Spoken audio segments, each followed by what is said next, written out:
Welcome to Friday the 13th of November. Excited to talk through another great week. And first off, excited to welcome my friend and mentor, Hwada Tan, to this week's Friday Forum. Hwada's a former senior life support systems engineer, all around really great guy. And he's head of Rotpunkt Engineering, which is a consulting firm. He's done interesting things like develop a fast turnaround ventilator system during the early days of the COVID crisis, which you can see in the middle of the screen there. And he's also the founder of Planted Engineering, doing some really cool climbing holds development. I worked with Hwada, and he's helping us by running a CGM technology research study. Hwada, you want to say hi? Sure. Thanks for the kind words and introduction. Hi, everyone. I'm Hwada. Nice to meet y'all. Thanks for being here. Welcome. Thanks for coming. Sure. Cool. Jumping right in. So this week was a big one. In the center of the screen, you'll see the famed $1 million bill, which we have secured the bag on. So Levels has officially earned $1 million in total revenue. And this is a pretty significant milestone, obviously. The ramp up has been very rapid over the past few months, including our first profitable month in October. Obviously, that came with a known spike. We pushed a ton of people from our standby list right through, and that's not our sustained rate, but it is a big moment, and we should all just kind of take a few seconds to realize that not many companies make it here. So many more to come. A couple more things. So automated monthly reports released this week. The report is the bow that ties around the monthly experience. It helps bring together everything that the person experienced and gives them a few pointers on where to go next and how to continue these new lessons learned in their daily lives.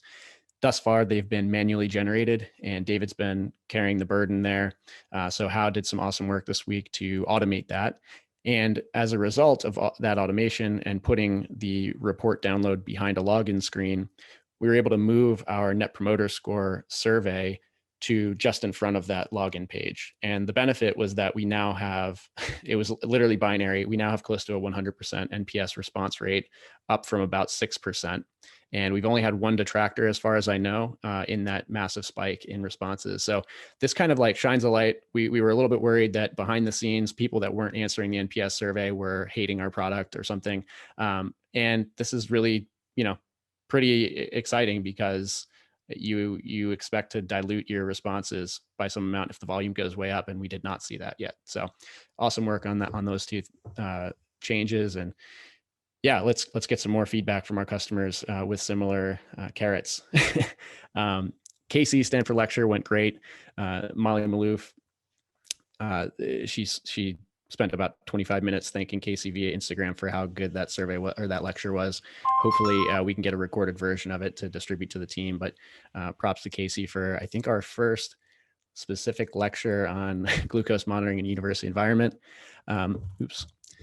We're in conversation with the NFL. They're doing an obesity awareness campaign, and Levels will in some way participate in that, which is exciting.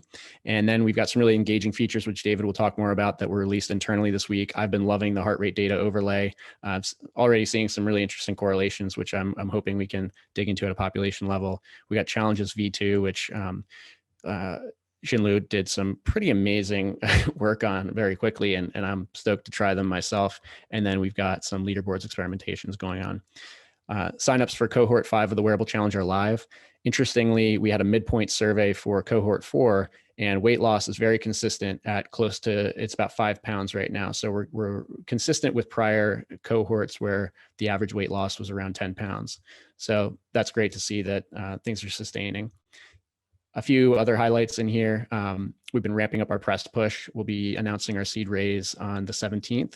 And some of the companies that are, or the publishers that are responding, Business Insider, Crunchbase, New York Times, GQ, we're getting a lot of really interesting pickup of that upcoming announcement. And then we had some cool conversations this week with potential partners. So Adidas, Tom had a really awesome conversation with them. They've been apparently evaluating levels from afar for some time and are very impressed by what they see. Equinox has a Tier X program, which is like their elite performance training. And this is Matt Delaney's quote here on the Equinox block, just saying we're everywhere, completely consuming the fitness space, which is something I like to hear. We've got some really cool influencers coming in. Christy Godso is one, the Sporty and Rich team, just a lot of people that have a huge amount of very intent following. And so continuing to spread the word through our social platforms. Thomas DeLauer, another one, he's a very well-known ketogenic influencer. He's got over close to 2.5 million subscribers. So this is pretty great. And then let's see, we've got conversations with Neuralink. We've got the CEO of Waze joining, another great conversation with Biograph. A lot of good stuff. And then I want to highlight here Rob Howe, who runs Beyond Type 1. So we've had a few great conversations with people from the Type 1 community. And generally, Rob is going to help us out with some content on our blog to help explain how the technology development and innovation in the world of non-diabetic glucose monitoring can really benefit diabetes specifically, both Type 2 and Type 1. And I've had a few good conversations this past week. Jason Poston, who's a Type 1 bodybuilder, the team at Expression Med, which develops medical products for Type 1 diabetes, they're all super supportive. They've been watching us with a little bit of skepticism. And then over time, they've seen that the message is very sincere and that the end goal is to push the state of metabolic science forward. And they can appreciate that. So more to come here, something to dwell on. There's a whole bunch of metabolic dysfunction out there. And I think Type 1 is, it's an area that you can't get away from. It's not something that's avoidable the way Type 2 is. And hopefully by diverting resources from having to manage the massive influx of Type 2 diabetes, we can unleash some more to help serve the Type 1 community more effectively. So jumping ahead, let's see. Weekly beta trends. So you'll see that in the upcoming weeks, we're going to see a continued taper. This week, the week of November 9th, we had about 144 scheduled orders. The following week, we'll be back down to about 84. That comes back up in the week following. So we are still in that trough effect after ramping up in October. I kind of adjusted the partner code thing here. So rather than showing all-time numbers, I've shown this week's numbers, which I think is more representative of what's going on. So Keto Diet Podcast, we've got a CEC 11, which is actually a conversion test that Sam's running. Maybe you can say some words on that, Sam, in a minute. And then Kevin Rose continues to pull his weight even months later, which is pretty shocking. So good stuff happening. No major changes this week. Any questions on the aforementioned? Yeah, I can touch on the conversion test one. Yeah.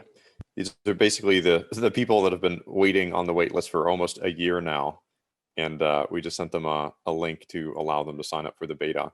I was expecting close to zero in terms of the sign up rate, but we got a few of those people to sign up. So that's a good thing.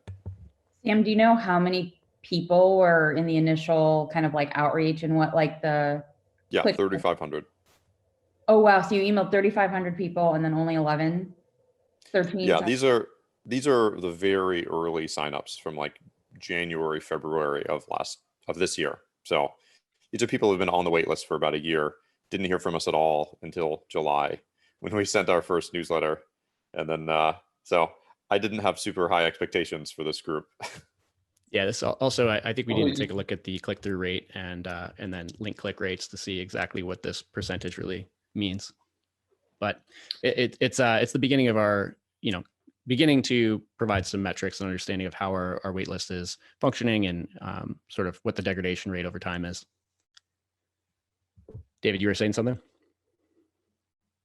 Oh, just saying, I think there's a lot of room to unpack here. There's many different variables. Like I know that Sam sent them directly to the purchase form instead of the more kind of marketing friendly purchase landing page. So there's a lot of stuff that goes into this. It's kind of cool to see any orders, I think. Yeah, we should follow up with the same cohort for the ones that don't convert and send them to the partner page too. Sam. Yeah, so we still have 10.3 million in cash. On track to hit our revenue goal for November. That's coming along. Next slide.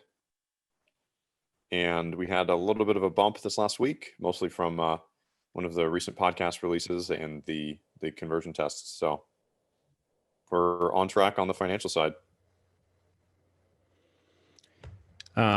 Yeah, we're also going to be opening a follow-on round for some strategic investors and partners. So that'll be coming soon. Obviously, we're in a good cash position, and the intention here is to drive up the value proposition. You know, our network is one of the biggest assets we have, and anytime we need to get something done or need to speak with someone in any industry, we can actually reach into our investor network, and it's usually an email away. So continuing to expand that web and bring in a few people on a follow-on round, which we'll update in the future.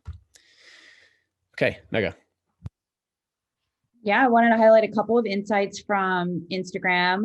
We had our top performing post last week. It was a tweet that we put up from Michael Arrington, who's the founder of TechCrunch and Crunchbase. This post got 618 likes, which is a really high engagement rate. The average for the industry is 1.6%, less than 1% for health and beauty. And this post alone got 7%.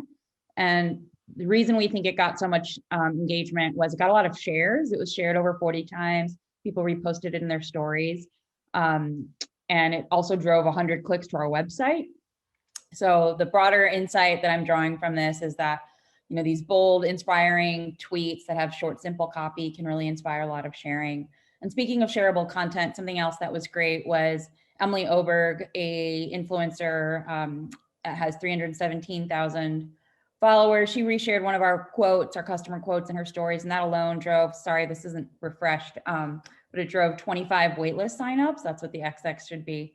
And that was, you know, I think it gives us more reason to create shareable content. And you can go on to the next slide. And for Twitter, the main thing I wanted to highlight, there was nothing like massive, you know, new and different this week, but it just continues to be this really rich platform for dialogue and questions. We see a lot of people asking questions, the community jumping in. So I think, you know, as we think about education as being a huge kind of pillar to anchor the customer experience around, I think Twitter is really kind of this hybrid area to broaden education amongst people that are, you know, aware of levels, interested in metabolic fitness, and also people that are using the platform. And it provides an opportunity for us to just have a bigger role in that conversation. Nice. Any questions on social stuff? All right, podcast update. Sweet. So another good week for podcasts. Just a couple quick ones to call out. The Keto Diet podcast, which is a tier 1 show that Casey was on, was released.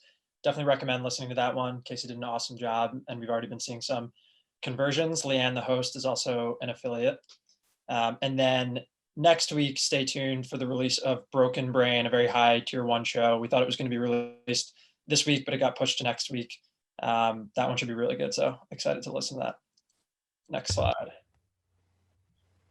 All right, so zooming out quickly, just giving everyone a kind of reminder of some of the key partner activations between now and end of year. This is not at all comprehensive, but just some of the bigger names.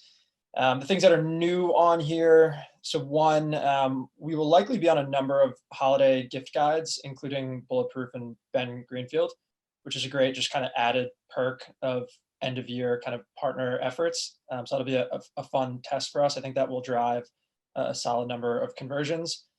And then we're moving forward with Zero and the partnership that we've discussed on previous calls. Essentially, they're running a January campaign.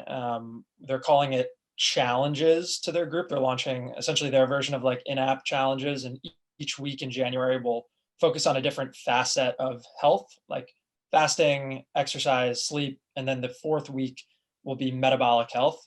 Each week we'll have a corresponding partner and piece of technology. So for the 4th week, that will be Levels, which is really exciting.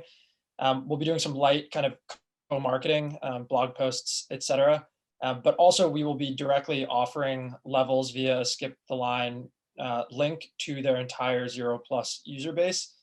Ops, I will keep you posted on exactly what that means. I think that they have quite a few Zero Plus users. It might be north of 100,000. So going to talk to them a little bit more about that, and we'll keep you posted. But we'll be offering Zero Plus to our users, and they'll be offering Levels to theirs. So that will be really exciting. Next slide. All right, so zooming out again, we've got a bunch of fun organizations and brands that we're in partnerships discussion with, and I thought it would be helpful to just give like a super simplified overview of how these conversations often go. They take a really long time. So in general, step number one is often a series of phone calls and just exploration.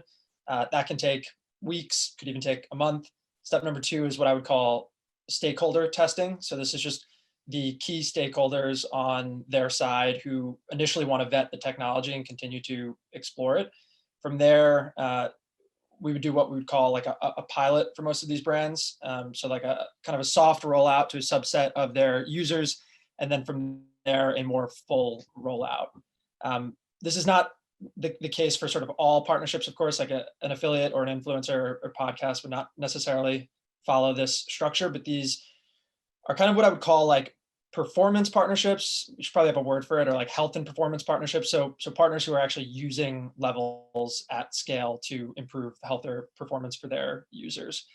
So yeah, a lot of cool brands on here. The new one this week, we had good calls. Well, with Equinox, Parsley, and Adidas. Adidas is the only new one. Had a call with their global head of sports science, and they're really interested in vetting levels for both their like elite athlete population, but also some new consumer facing programs that they're developing in 2021. And then Parsley and Forward, Meg is doing a great job leading those conversations. Again, those are slightly different types of partnerships, but those are sort of the two leading brands within that category of premium concierge medicine. So excited to see where those go. Next slide. Lastly, just quick press update. So the announcement is set for, the fundraising announcement is set for Tuesday, November 17th. The way this generally works is that our PR team started outreach officially just only yesterday morning, which is their sort of standard timeline and protocol. So they reach out to media just to confirm that there is interest in covering the story and that they agree to the embargo, which just means that they're not going to share the news prior to the date that we give them, which is the 17th. Once they confirm, we send them the press release, which is the nuts and bolts of the announcement.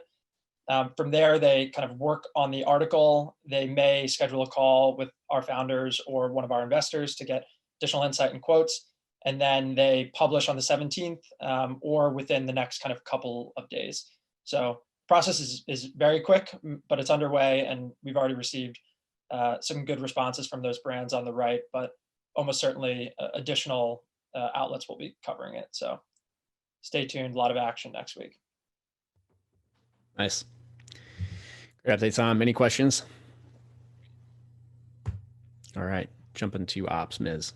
Cool. Right on that note, gearing up for the inbound next week. Typically with these kinds of fundraising announcements, we're going to get a ton of our existing customers reaching out because they're reminded about us. Probably a ton of folks on the wait list who want to move up. New signups are probably going to spike quite a bit, and we'll get kind of a long tail of resumes sent to our support address and just kind of investor interest. So we'll be ready to kind of field that increased volume next week. Hopefully it's manageable. It shouldn't be too crazy after what we've been through in October, but we're very mindful of the announcement and kind of the impacts it'll have on us. So keeping an eye open for that. On the Wearable challenge, like Josh mentioned, cohort 5 sign up is now open. So we're continuing with this partnership and this experiment. Cohort 4 is going very well. There's a lot of really, really interesting chatter happening in the WhatsApp group. So we're continuing to pull out some insights. The big conversation this week were really around subscriptions, ongoing app access, and then the community also organized all of their resources that they've shared. Plenty of like research-backed articles, direct links to studies, blog posts, and they put it into a big Google Doc that they're all collaborating on. So the community aspect is really, really powerful. And they themselves recognize that the community has led to increased accountability. So really cool to see that. On the midpoint survey results, they've lost an average of 4.5 pounds so far, which is about halfway towards most of the goals that have been set, an average of about 10 pounds. This next cohort, we're doing a bunch of body measurements so we can measure some other things other than direct weight to see what the impacts are there. So looking forward to that. And the Wearable Challenge team is really iterating and experimenting with different ways to get people on track, to get them back on board after they've had a bad day to create streaks. So a lot of the gamification things that we've been seeing and talking about, they're experimenting with, which is great to see. Next update here, we're now filing bugs directly in Clubhouse, which is great. And we're linking Help Scout tickets to those bugs or feature requests. So when customers report something and then it eventually gets fixed, we'll have a really nice loop to close the communication with the customer later on, which is just a really nice support touch and also just good hygiene. So good for us to have these two teams talking and working closely together. We're getting things to the right place. Physician network, we're adding a physician that Josh has been chatting with for some time, Dr. Klein. She has a handful of states, but between some new additions from Dr. Foster, Dr. Zucchino coming back on board, we now have coverage for 47 US states. So we're missing a few, which you can see there. This is with our own, ragtag group of physicians. We've got 5 or 6. We're doing a great job. So we're not even plugged into the TruePill physician network yet. Those conversations are still ongoing. But we're doing great, and kind of the queue for consults is moving very quickly. And then finally, I mentioned last week some updates to subscriptions overall, and so those we're still working through on the engineering side, figure out the feasibility, the product feature side of it. But in the meantime, doing what we can to improve communication around subscriptions. So a lot of the comments we're getting on support are really around subscription timing, how to sign up, misunderstanding about what they initially paid for. And so right now we've been prompting for subscriptions at the week 4 email as you complete the program, which one creates a gap between your last day and when you get your next set of sensors. And there's also just a lot of anxiety through weeks 2, 3, 4 about the continuity of the program. So we moved that announcement up to earlier in the completion emails, the weekly emails, and we're getting a lot of signups, it seems. Haven't dug into the data yet, but anecdotally, it looks really good. So that's most of it for now. Awesome. Yeah, the subscription wave has been pretty awesome. Similar, I think, functionality to putting the Net Promoter Score up front of the report. So more visibility has seemed to be more conversions, which is great. Cool. So Mike is out today. He's in a wedding. I want to first of all shout out, even though he's not here, he just hit his 1 year, I believe, yesterday at Levels. So Mike was in the early days. Mike was the Levels program. We had text messages, and he would literally text every customer all day long, and we had some really great responses. People loved it, and it was life changing for them. So thanks, Mike, for all that work and for continuing to evolve with the company. Generally, the areas of focus haven't changed much for his customer success responses. Getting started is still a big area of focus, and then education. What do I do next? And so we're putting some thoughts into how to introduce more cohorts. So, the Wearable Challenge is an example of a cohort where people are going through it together. They're exchanging a lot of information, and so putting a little brainstorm into how can we have other, maybe not challenges, but shared trials where people go through levels together with a shared goal, and so that could also help. In addition, all of the progress on the product itself and our FAQ is helpful here. I'll just highlight the quote here. Basically, this is just an extreme athlete saying this is the new Fitbit. And this is kind of, we've heard a lot of chatter around Super Sapiens and around other companies that are focusing specifically on athletics. And the beauty of what Levels is doing is we can apply the exact same technology to the world of athletes and to everyone else, right? And so that's what I'm excited about, is that we are not explicitly focusing on athletes, but this product does really benefit anyone who is trying to improve their physical performance. So we had some great conversations this week. All of that is in the meeting notes. Definitely check those out, and leave thoughts, take it into account in your daily work, and definitely keep the customer front and center. And Mike will be back next week. Okay, David. Awesome. So I'm trying up a different format this week for the product section. I'm going to walk through a bunch of things that we're launching internally and that are in progress. So just to kick it off, got a couple of small UX wins for Android customers that have been around for a while. We're getting rid of the blue bar at the top of the screen, and we're getting rid of some of the icon misalignment. So hopefully some small wins that'll make Android users happier. Next slide. Josh alluded to it, but we automated the monthly reports and introduced this really nice new survey page you can see at the bottom. It's been a really big win for me. I spend many hours a week generating reports. Now I won't. And it's a win for our customers because they get faster reports, and we're getting a lot better data on how happy our customers are. Great job, Hao. Next slide. So we're trying to carve out more time to do some scrappier explorations into domains that we don't yet know what we want to do, but we know that there's promise here. So John took a stab at implementing a levels community leaderboard. So you can join a group, you can see how you stack up with your metabolic fitness against other people in your group, kind of compete to be at the top of the leaderboard. Really cool. This is a great example of something that was done in a time box manner, just took a couple of days, and it's something that we can play around with now and see if there's any value in it. So dive in there, see if you like it, and I think there's promise. If it's not clear, the one on the left is the implementation, the one on the right was the inspirational mock. Next slide. Jinlu created the next version of challenges, which is really immersive and takes what we had was previously a static list. Now you can click on a challenge, you can opt into it, it gets added to your collection of challenges, and then you can associate logs with that challenge. And when you associate a log with the challenge, it will display the score right there on that line, and you can do 2 head-to-head. And once you associate 2, then you can easily compare them just to visually close that loop on what the effect is that the challenge is showing you. So this is the foundation for what we want to build out. Eventually, we want to have program sets, which are, you can imagine like there's a vegan community or like a keto lovers or carnivores, and they each have their own description and they have their own community members. They have their own recommended lists of things to try that are great for that diet. And you can opt into them, explore them on your own and see if they work for you. Next slide. John implemented heart rate overlays in the graph. So it's really faint right here on the presentation, but you can see I'm toggling on and off my heart rate for when I ate a breakfast. Oh, I ate pancakes and pasta for breakfast. This was for the levels photo shoot. And then I was like, oh crap, I have to go for a really brisk walk. So as soon as I did that, I went for a walk.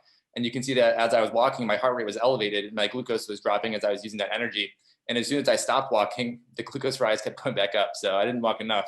But this is going to be really good for providing context on how people's actions affect their glucose response, or at least are associated with it. Next, we'll be adding sleep context. Next slide. So this is kind of behind the scenes, but we had some accessibility wins this week. We did an audit of all of our web surfaces and made sure that we fixed any errors that were preventing people who use a screen reader or similar devices from accessing and navigating our website. So now you can navigate it using structured data, and images all have alt text labels, things like that. Next slide. And then we have some great in progress efforts ongoing. So that picture you see there, those zones are looking great. There's nothing different about them, but that's the way it should be. We launched the persistent zones efforts that Jeremy's been working on for quite a while. And if it's working well, it means that we don't see any differences. So I've been loving that. And today, I think, right, we're going to be expanding it out to the rest of the internal team. Is that right, Jeremy? Probably next week, because I'm actually off today. So okay. I'm not here. Right. You didn't see me. So, early next week. And then we're updating the strenuous exercise auto detection feature. Gabriel's working on that to add in logic for glucose rise detection. So we'll automatically cancel out your score if we detect the glucose rise and elevated heart rate. And then Evan's been working with me to update some of the existing metabolic score distributions to make it a bit more reflective of what we want it to look like, more like a letter grade. All right, next slide. And then just 2 in progress kind of upcoming things that I wanted to highlight. We'll be adding in-app referral codes, so you can easily invite your friends. We get a lot of questions saying, hey, can I get my family or friends past the wait list? And pretty soon you'll be able to go into the app, grab a code, and just send that out to your friends. That hasn't started yet, but on deck. Next slide. And then I've been spending the last couple of days thinking through how we might go through key moments in the early journey and make it more obvious what you should be doing or add some more context. So this is all just exploratory, but I'm exploring some things like immersive mini tutorials. Like the first time you tap on the add log button, maybe we show these little overlays that say, hey, click this button to import a photo. Or when you add a note, we'll use this to display in your reports. So just to provide some context for why, like what this box will actually be used for. Or the first time you tap on the graph, maybe we show you, hey, you can tap the graph or you can slide it or you can pinch and zoom. we've heard from customers who've been using the app for a couple months and they didn't know you could slide your finger across the graph to get spot values, for example. Next slide. Or we might have also, like, if you get a bad score, it's kind of demotivating, but what do you do next? How do you take that bad score and turn it around? So maybe we provide some more context below that score. So you can imagine like tapping through, getting more details on what are the principles that you should be looking at a high level, or what are some specific recommendations that are popular amongst Levels customers. Diving into a more immersive educational video content-based approach here. Also tying in eventually with that idea I had of program sets. So if you're on a special like weight loss diet or keto or whatever, you can get specific education for that. You can dive into these details in the mocks I'll link in the slides. I think that's it. Next slide. Yeah, so lots going on this week on the product side. Dive into the internal test apps. You can try out those features that I displayed earlier. And if you have ideas for the early journey or other stuff that are in flight, let me know. Awesome. I was just tooling around in the community section on the app. I'm really stoked for that. Okay, individual contributions, 10 seconds each. Mike is out, so Casey. Yes, so very exciting week. I'd say some of the highlights were the lecture at Stanford, speaking at my alma mater about topics I had wished I had learned in medical school, was really, really fun and full circle. Also had a really fun call with a Super Bowl NFL champion who we're going to be collaborating with to do some education for NFL alumni about obesity and metabolic health. And what I'm most excited about is that Mike Haney is starting next week, and can't wait to work together with him closely to get him off to a great start. So super excited for Monday. Awesome. Mercy. I'm excited about reaching the 1 million revenue mark. That's huge. Congrats, everybody. Congrats, Josh. It's exciting. And then personally, I'm excited about the new Mac. I'm finally going to upgrade my computer after 8 years. So it's exciting. Yeah, I've got a Mac coming too, but now I want the M1. Gabriel. Yeah, I'm really excited about the heart rate data changes. Like, there's such a huge difference between having access to that data and like seeing it on the chart and kind of playing with it. So yeah, it's levels wise, that's what I'm excited about. Nice, John. Yeah, I'm also excited about having all these new features in the mobile application. I know that some customers are expecting this the heart rate feature, so that's great. And personally, today is match day, soccer day. Colombia's match is in the evening, and I'm looking forward to it. Awesome. Enjoy. Ms. I'll hop on the bandwagon with all the app features, challenges, community, heart rate, zones, all these things. Really, really cool to see, and excited to see those come to fruition. On the personal side, a little bit discouraged by the coronavirus uptick. So it's rainy and gray here this weekend. So taking it easy and staying safe. Yeah. Dom joined us once again. It's awesome. Yeah, excited to see all these new features in the Levels program. I think it's going to really be a game changer for some of the research we're planning to do. And I'm excited about a lot of opportunities, speaking opportunities from this last week and the week coming up to mainstream academia. Had a 2-hour lecture with the med students, and we talked about CGM. I got some webinars coming up, 3 or 4 podcasts next week. Yesterday, I talked to a guy from Men's Health, and I think they may have talked to Casey too, and they're doing an article on CGMs. So yeah, I see a lot of buzz coming out on CGMs and mainstream media too. Mm-hmm. Yeah, it's exciting. Okay, over to Mike Haney. I will echo Casey. I'm just very excited to get going and dive in. And I will probably be reaching out to a lot of the folks that I haven't talked to yet, or even some of the folks I have talked to just learn more and get going and start talking about how we integrate content. And personally, I'm excited about the Kirsty Godso connection. I do a lot of her workouts on the Nike training app. So that's really cool to see the face I recognize using it. Nice. I'm excited about community stuff. So following along with the Wearable Challenge, cohort 4 has been great. This is by far the most engaged group we've had. And it seems like weight loss is on track. Even for the people who haven't lost a ton of weight, they're still enthusiastic, sharing a lot of information. And the wheels are turning on community. Community is going to be huge for us. one of our earliest customers, Dorothy Kilroy, she helped build community at Airbnb, and she was amazing. The feedback she shared was great, and she said that she hasn't seen another company with such opportunity and community since Airbnb. And I'm having a call with her this week.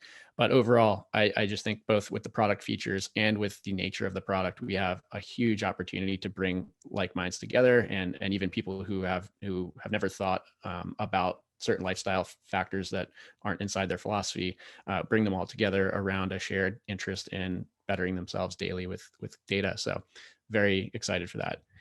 Kwada, you want to jump in and share a few thoughts? Sure. Yeah. This is the first time I'm meeting everyone, so excited about that. And first time I'm kind of seeing a deep dive into the levels thing. And yeah, super exciting stuff. Personally, it's fall, so temperatures are finally coming down, and I'm excited to go outside, go climbing. So awesome. Enjoy. Let's see, Evan. I'm in Reno right now. This is my last week here. Monday, I'm going to be back in Oakland. It's going to be great. The city is cold. Leaves are overrated. Snow is shenanigans. I'm tired of it. Yes. Sounds like you need to go to San Diego and hang out with Mike Haney. Mega. I'll echo what you said, Josh. I'm really excited about the opportunity for community. I think it sits at this like really cool intersection of word of mouth marketing and elevating the member experience and member education process. Also I think next week is huge. Like, I think the fact that we're going big with this PR release, we're going to see a ton of traction. So I'm really excited to see our brand out there, get this finalized brand video out there, which is so exciting. And also excited, we've been working on some food and activity comparison posts, just really getting more of our app data and app screenshots on our social feeds, and we're hopefully, scheduling all those to start going live next week. So excited to see the reaction to that. Yeah, that's about it. Nice. Tom. Yeah, I got to go +1 on the features, the app features and prototypes. They also correspond directly with the feedback we get from key partners like Equinox. So it's really exciting to be able to stay one step ahead of them and send them some of the ideas. And they're very impressed with the direction of the app. And then personally, I got a piano this week, so I'm really excited about that.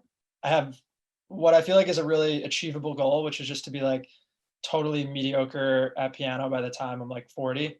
So I feel like I just need to put in, like 30 minutes a week and I'll get there. So I'm really excited about that.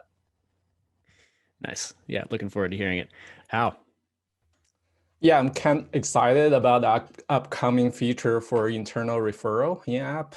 It's really neat. And I think I will refer to some of my friends and families, even though they're in Canada. So they can get their own device, but using our apps. And also I'm excited all the ski resort are opening. Like we got a couple of opening in Vancouver this weekend. So I hope our own mountain on the island will coming up really soon. Jealous. Can't wait for my first snow day. Lori. Gosh, everything's so exciting to hear about. The press release, I'm really looking forward to that. That $1 million mark is amazing.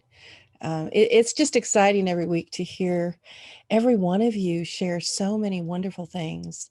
And Friday mornings are very exciting. So in general, it's just seeing the growth and the potential and golly, the people that we're connected to. I don't know. It's exciting all by itself. And I might have a date night this weekend. I'm kind of excited about that.